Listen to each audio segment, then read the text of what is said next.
Ninawasalimu wapenzi watazamaji popote mlipo. Heri njema ya Krismasi pamoja na mwaka mpya wenye mafanikio mwaka 2026. Asante sana kwa kuwa shabiki wetu mkuu mwaka huu, umetupea sapoti. Mwenyezi Mungu aendelee kuwabariki.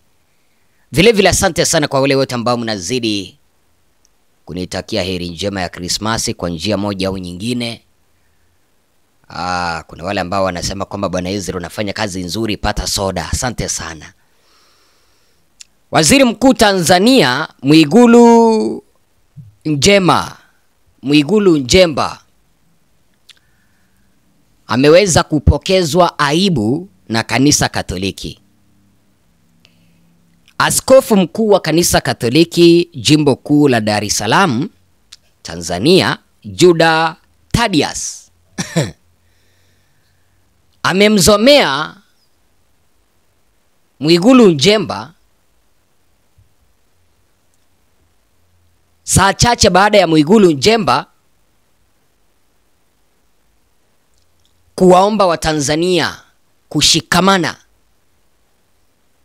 kuunganisha taifa la Tanzania, kuhubiri amani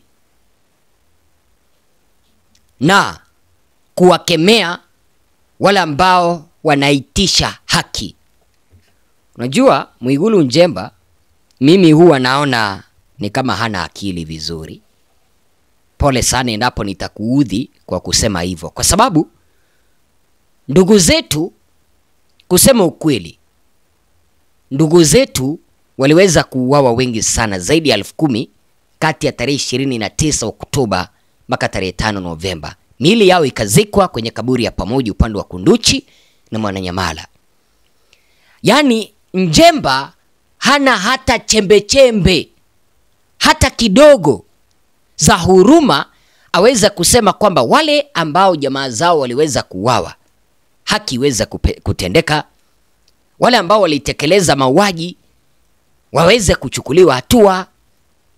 Yeye kitu ambacho anakiona ni amani ili aweze kutawala kama waziri mkuu, lakini hataki kutafuta haki kwa wale ambao jamaa zao waliuawa. Sasa siku hii ya Krismasi, Nchemba alikuwa kanisani na akasema kwamba anaomba Tanzania iweze kushikana. Yaani anaomba Tanzania iweze kuingia kwenye mazungumzo ya maridhiano, wasamee Samia, wasahau mauaji ili Tanzania isonge mbele. Huyu ni mpuuzi au usimpuuzi? Ninatoa wito kwa viongozi wote wa dini kuendelea kushirikiana na serikali, viongozi wa kijamii na makundi mbalimbali kuendelea kushirikiana na serikali katika kutoa elimu ya umoja na amani, kupinga chuki na migawanyiko na vitendo vyovyote vinavyoweza kuvuruga mshikamano wa kitaifa. Mheshimiwa Baba Askofu, vita yeyote inayohusisha wenyewe kwa wenyewe haina mshindi, bali ina kupoteza wote. Hivyo na mgawanyiko ndani ya taifa hauna mshindi, bali una matokeo ya kushindwa wote kama taifa.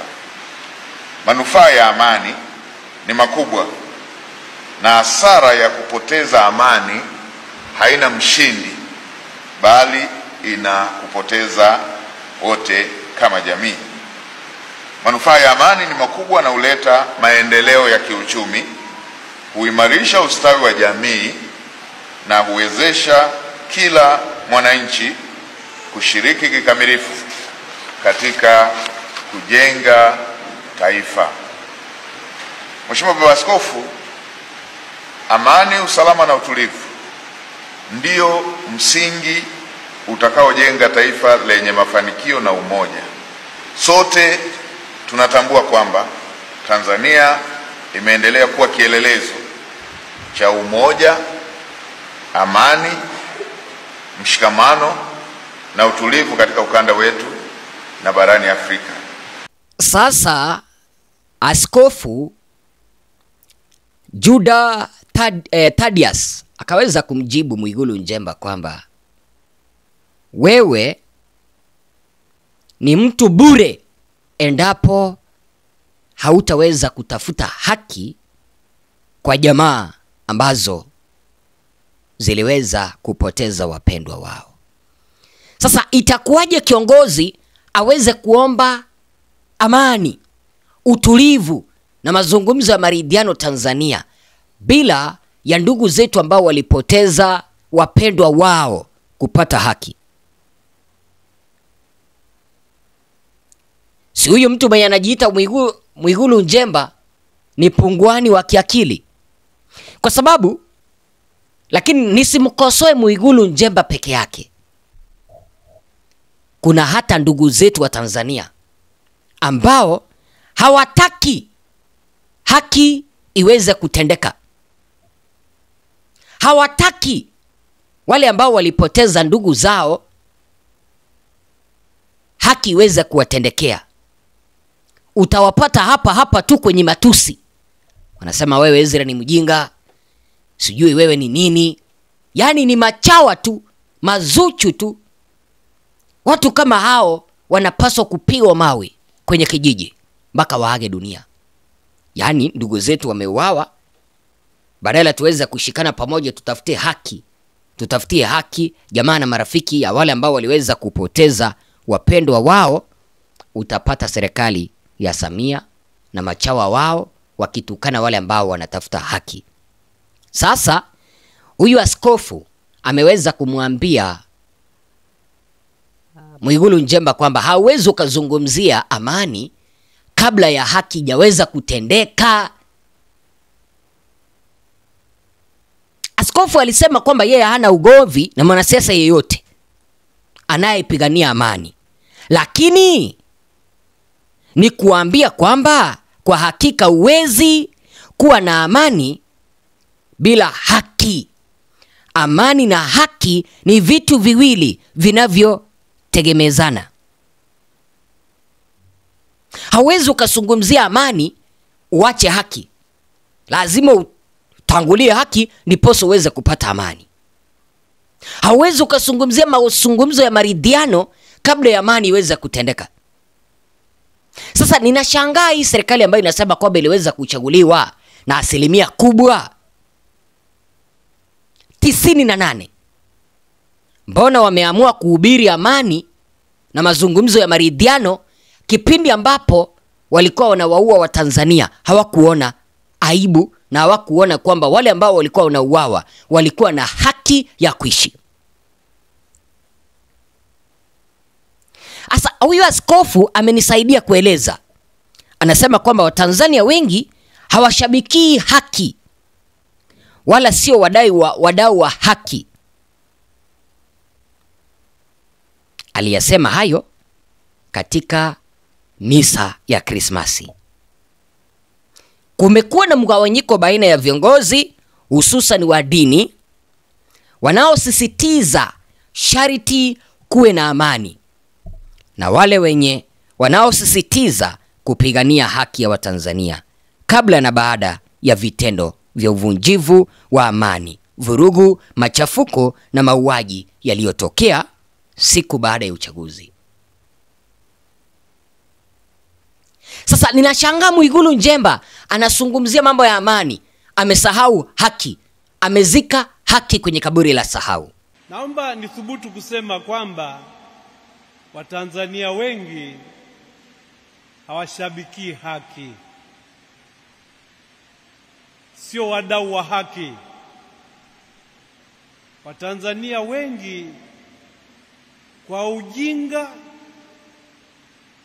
kwa kurubuniwa au kwa vinginevyo ni au wanajidai kuwa wadau wa amani.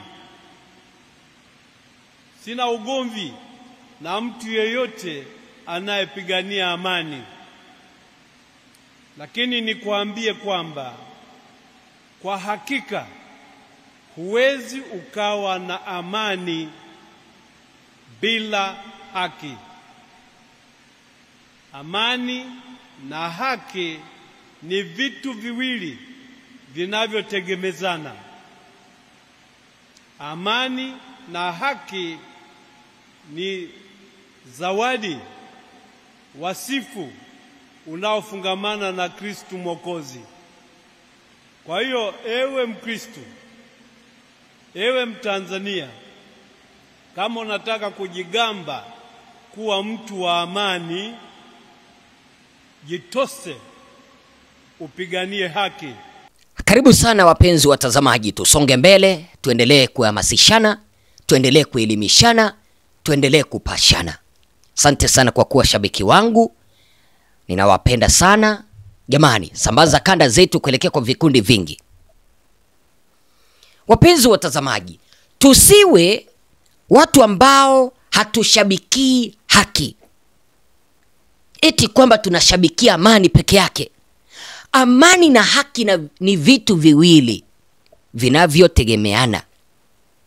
Hatuwezi tukazungumzia kwamba pawepo na amani bila ya haki.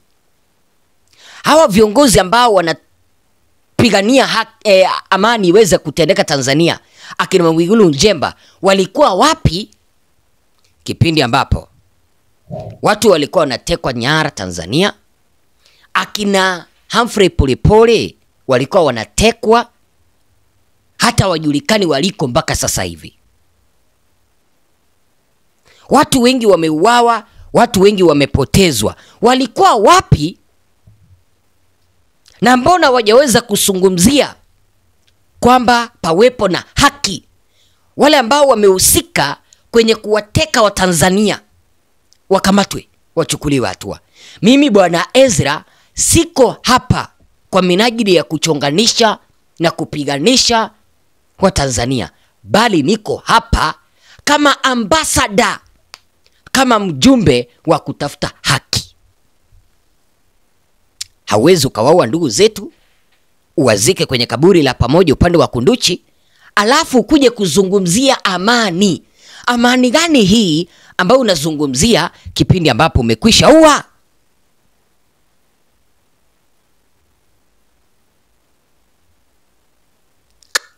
Amani gani? Nchemba yuko na akili? Hebu msikie jinsi ambavyo anaongea kiupuzi. Maskini wa Mungu huyu. Sikukuwa nafikiri kwamba Nchemba atafika mahala ambapo anaongea kama Zuchu. Sikukuwa nafikiri kwamba itafika kiwango ambacho Mwigulu Nchemba ataongea kama mtu mwenye ni punguani wa akili. Yaani anatanguliza amani bila kutanguliza haki. Yaani wao wanataka utulivu wa kuendesha serikali haramu, kipindi ambapo hawajaweza kutafuta haki kwa wale ambao waliweza kuuawa. Kwa hivyo, yani wanataka tusahau waliweza kuua. Wanataka tusahau kwamba waliweza kuwaua wapendwa zetu Tanzania. Tusemezane tu kweli, wanataka tuweza kusahau. Yani wacha nikuulize mpenzi mtazamaji, atakana kwamba hii serikali haina damu ya kupigania haki za Watanzania, itawezekanaje waweze kuua ndugu zetu zaidi ya 10,000 wakazike kwenye kaburi la pamoja, alafu watuambie tusahau, alafu watuambie tu kwamba kuna wachochezi ambao wanataka kuleta vita Tanzania? Kama basi kuna watu ambao wamelipwa kuchochea, mbona hiyo serikali ambayo inasema kwamba kuna watu ambao wamelipwa kuchochea uvunjivu wa amani Tanzania, mbona wao vile vile wasiwalipe wa Tanzania wasiandamane, wasiwalipe wa Tanzania wasitafute haki? Yani hawa viongozi damu inawatiririka tu, hawana ridhaa ya wananchi. Kama huyu Zuchu, Mwigulu Nchemba, mimi siogopi kusema hayo. Yani wamemwaga damu, alafu wanataka kutuambia eti kwamba tusichangie kutafuta haki ya wale ambao waliweza kuuawa. Eti tusiungane kutafuta haki kwa ndugu zetu ambao waliweza kuuawa. Huyu askofu ameweza kumwambia Mwigulu Nchemba vizuri. Hauwezi ukazungumzia amani kama hujaweza kuzungumzia haki. Itakuwa wewe ni mpuzi, itakuwa wewe ni mjinga. Sasa wale ambao wananitusi hapa, jiulize hivi, wewe ni mjinga wa mwisho au wa kwanza? Umesahau haki isitendwe kwa ndugu zetu ambao waliweza kuuawa. Unatafuta amani. Je, wewe ni punguani wa kiakili au vipi? Lazima tuungane pamoja, tutafutie ndugu zetu ambao wapendwa wao waliweza kuuawa Tanzania haki.